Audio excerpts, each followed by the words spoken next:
Ninong. Sakit ka man lang. Ipilit pa garayo. Second night. Pero ka din na. Ginom. Pikos. Tagay. Mga kapiko. Mga kapikos. Mga kapikos. Tagay lang. Kasi magja-jogging kami bukas ng umaga. Tidak tadi lewat waray pikos. Inuos Leia. May nalalewat hiya ko sumpa. Adi gihap may daghapin niya. Election. Ay, nabat narso kinaka-scrub so. Agi mo lang ko pinig mo ko tapos.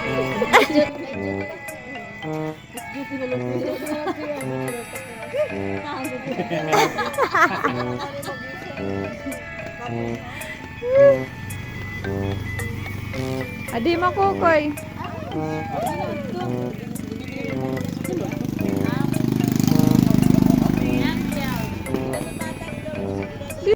One eternity later. Patay.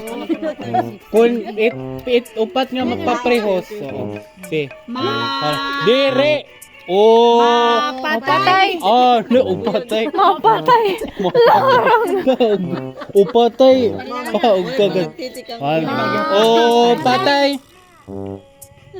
Ana, ilima ka mo. Oh, patay.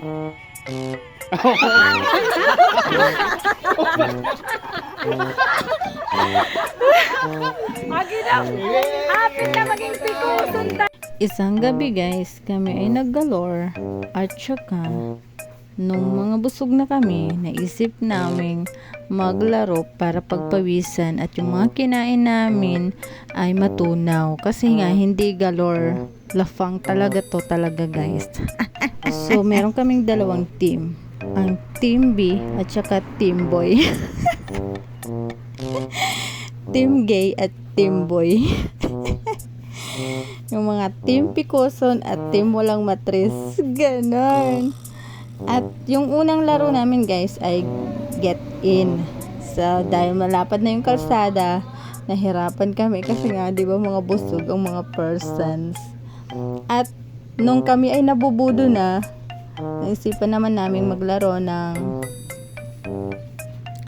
baragta kay sabot nga, o di ba? Alam nyo ba 'yon? Baragta kay habot nga, guys. So ito, pinagbigyan lang kami dito nila Makukoy. Si Makukoy talaga yung best player. Kasi nga naka-get in shot, naka-get out. O di ba? Ang galing-galing ng bakla. Hindi namin siya nadakip at nag-fashion show pa siya. Tignan nyo guys, wag kayong kukurap. Tumakbong kabayo, di ba? At ayan, maglalakad pa ng model ka girl. Pagod na kami niyan guys, hindi namin sila mahabol, hindi namin sila madakip. Just ko die talaga. Si Jennifer kasi yung mga kagrupo ko, just ko di makatakbo. Tapos ayan ito pang si Jessa May Packets, di rin makatakbo. Just ko die. Ano ba yan? Tapos si Arlen Kits, ay, yung mga silbi talaga tong ka-team ko, mga team boy. Hay nako, ang hirap naman mag-voice over nitong bahay dito. Ang daming mga maiingay. Diyos ko day. Ayan naglulusutan na sila. Diyos ko day. Ayan, ginusto ni Jennifer na siya daw yung maging mother, para dito lang naman sa game ay ma-feel niya na mother siya. So ayan, nag-decide kami na tapusin na yung game kasi nga parang kalokohan na lang to at napagod na kami at nabubudo na kami. Ayan na si Makuko, hindi pa siya nakakalusot. So eto na, nag-switch na kami into baragta kay habot nga. Kami pala yung taya. Ayan sumasayo-sayo pa si Kito. Diyos ko dahil.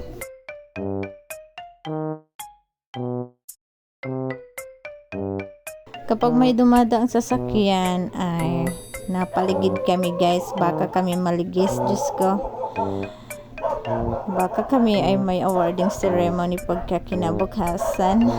Pero guys, ang ingay namin dyan guys. Nagtatawanan kami. Tapos pag nung kinabukasan, sinabihan kami na ang iingay daw namin sa kalsada. Diyos ko. Di lang tao ang may ingay dito sa amin. Pati itong mga aso, mga tigre. Diyos ko, dahil na-stress ng mga pikos ko. So, ayan na naman si Makukoy. Oh, siya na naman yung star of the game. So, pangalawang pasok na nila yan, guys. Oh, tingnan mo. Magmamodel, nagpo-post-post pa siya para siyang model. So, ayan, oh. Tapos na naman nila yung isang round. So, pangalawang round na yan, guys. Kami ay nabubudo na naman. Oh, Diyos ko. May malas talaga dito. Isang tao dito sa aking grupo. Ayan, nakapula. Ay, nakamaroon pala. Naka-scrub suit. Kasi galing pa lang kasi siyang duty. So, pag out niya sa duty sa hospital, umuwi siya. Hindi na siya muna nagbihis at naggalor kami.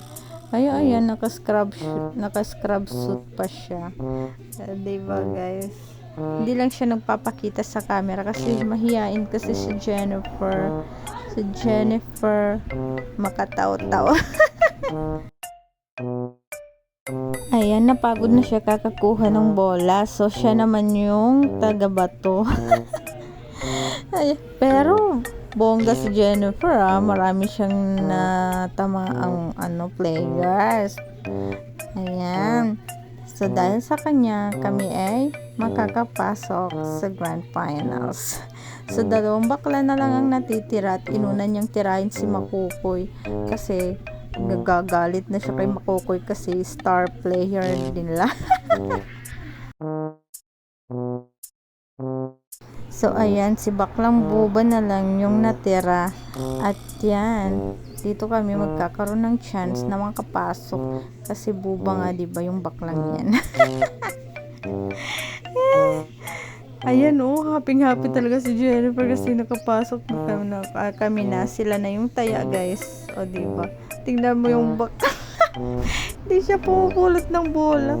Ayan, galing-galing ng Makukoy, diba, guys? Ayan, binabato niya si Packets kasi nagagalit siya kay Packets. May hinanakit siya kay Packets pala. Ang sarap talaga balikan ang mga larong 90s dati kasi nga diba, ayan, wala pa kami mga cellphone noon. So, nandito lang kami sa kalsada, doon sa mga front yards ng mga kapitbahay namin. Diba, kung sino yung nakakaalala yung napakagandang front bakuran nila Apoy Aning, diba, guys? Nagswimming pa tayo doon sa mga hapok-hapok ng lupa. Diyos ko, day. Kung tagayapad ka, makaka-relate ka. So, eto na nga, guys. Kung sa kanila, yung yung best player nila si Makukoy, kami naman, itong si Arlene Kets. Kasi, ayan, naipasok na naman kami. Pangalawang round na namin ito. At magaling pala siya mag-escape. In-escape-escapean niya yung mga ni Makukoy, mga hagis. Diyos ko, day.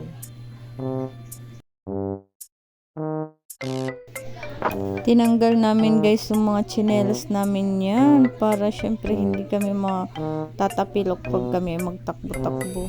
Tapos, after namin magtakbo-takbo, ang sakit sa paa. So, ayan, guys. Nandyan kami at binigay ko kay Makukoy yung bola at binato niya kay Jennifer. Parang galit na galit siya kay Jennifer. May hinanakit din yung baklang yan. Para kaming nag-workout, guys, at saka tumawa ng maraming beses. Try nating tumawa sa isang araw, guys, ng napakarami para yung ating heart ay yung stress mapalitan ng saya, o diba? Kasi yung stress nagdudulot ito ng sakit sa ating katawan. Syempre iniisip natin at yung isip natin tumatamlay at syempre yung heart natin wala nang beat. So, diba? Ang daming sabi. Bye!